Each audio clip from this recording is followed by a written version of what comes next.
siang, terima kasih sudah datang hari ini. Siang, Kak. Iya, Kak. Sama-sama.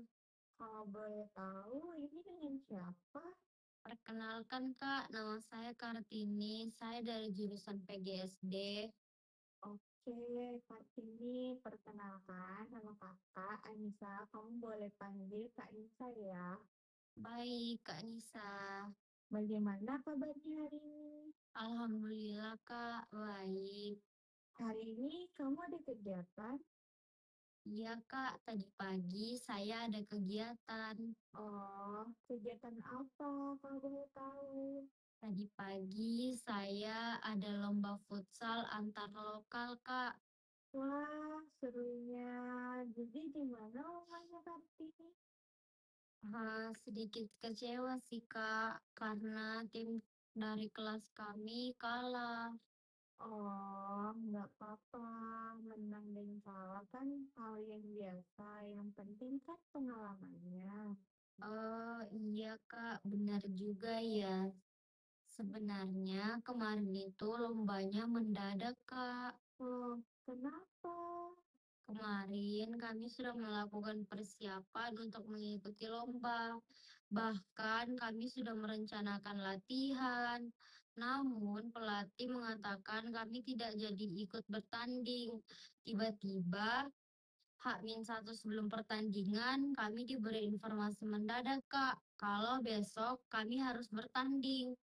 Karena persiapan kami belum maksimal, akhirnya kami pun kalah, Kak. Terima kasih ya sudah bercerita. Tapi saya bisa membayangkan pasti cukup membingungkan dan mengecewakannya.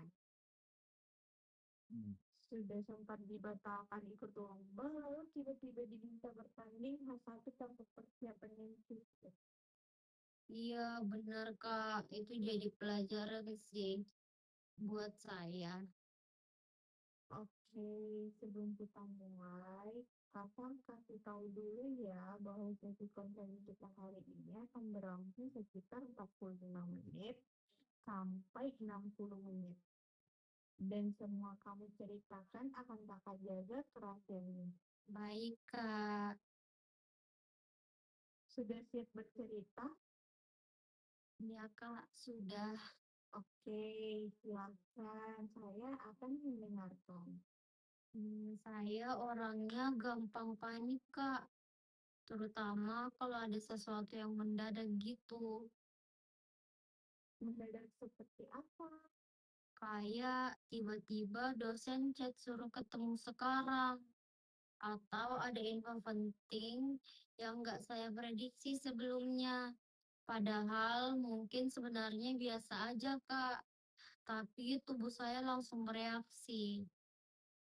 Apa yang biasanya terjadi di tubuh atau pikirannya saat itu? Jantung saya langsung berdebar kencang, Kak. Tangan saya dingin. Pikiran saya kemana-mana. Saya jadi buru-buru ambil keputusan tanpa mikir panjang, Kak. Contohnya pernah seperti apa? Pernah waktu malam-malam, dosen tiba-tiba bilang, besok pagi kita harus ketemu ya. Saya langsung panik, Kak. Saya nangis. Terus malam itu juga saya keluar cari print untuk print tugas saya. Padahal udah larut banget, Kak. Saya nggak mikir kondisi saya waktu itu. Oh, jadi saat ada hal yang tidak terduga, tubuh dan pikirannya seperti langsung masuk mode darurat ya. Iya, rasanya kayak kalau saya nggak langsung bertindak, semuanya berantakan, Kak. Nah, kedengarannya melelahkan sekali, harus terus merasa siaga seperti itu. Iya, Kak, bener banget. Rasanya capek banget. Kadang setelahnya saya baru sadar, ternyata reaksi saya berlebihan. Kalau dari konseling ini ada perubahan kecil yang kamu harapkan, perubahan apa itu? Saya pengen bisa lebih tenang, Kak. Kalau ada hal yang mendadak, nggak langsung panik atau bertindak gegabah. Jadi, kamu ingin punya jeda untuk berpikir sebelum bereaksi. Iya, betul, Kak. Saat ini, coba bayangkan malam ini terjadi keajaiban. Rasa panik yang biasanya muncul saat ada situasi mendadak mulai membaik, tapi karena kamu tidur, kamu nggak sadar keajaiban itu terjadi. Besok saat bangun, apa hal pertama yang buat kamu sadar kalau keadaannya sudah berubah? Mungkin kalau ada chat mendadak, saya nggak langsung gemetar, Kak. Lalu, apa yang akan kamu lakukan berbeda dari biasanya? Saya mungkin akan tarik nafas dulu, lalu saya baca pelan-pelan, terus mikir, oke, ini masih bisa diatur. Bagaimana perasaanmu kalau bisa melakukan itu?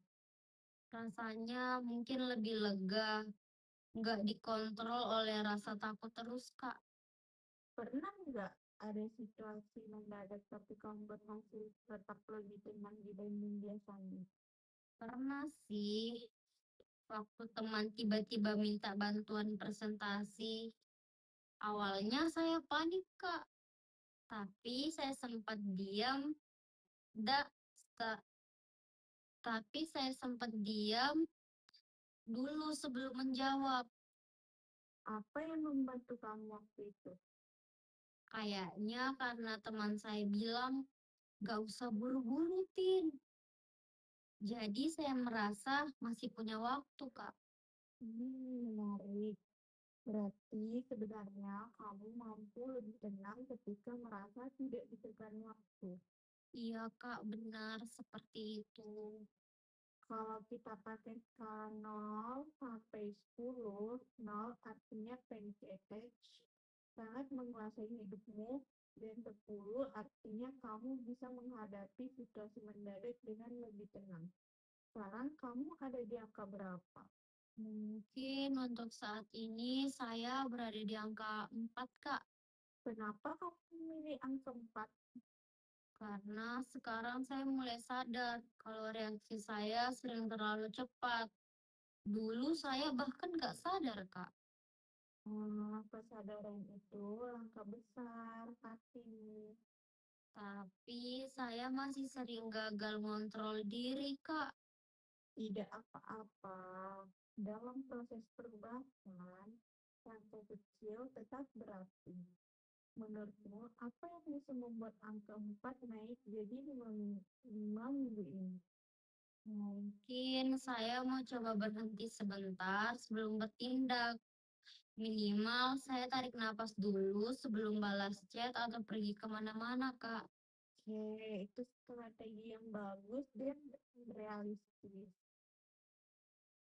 Hari ini aku melihat sebenarnya kamu punya kemampuan untuk menyadari reaksimu dan mulai memberi jeda sebelum bertindak. Itu penting sekali untuk menghadapi panic attack. Saya baru sadar ternyata saya nggak selalu harus langsung bereaksi, Kak. Betul. Minggu ini coba perhatikan momen kecil ketika kamu berhasil menenangkan diri, walaupun hanya beberapa detik, karena perubahan sering diambil dari hal-hal kecil seperti itu. Baik, Kak. Terima kasih. Sama-sama, Fatih. Terima kasih juga sudah mau terbuka hari ini. Selamat siang, Kak Tini. Senang bisa bertemu lagi. Minggu lalu kita sempat membahas tentang rasa panik yang muncul ketika ada situasi mendadak. Bagaimana keadaanmu setelah sesi kemarin?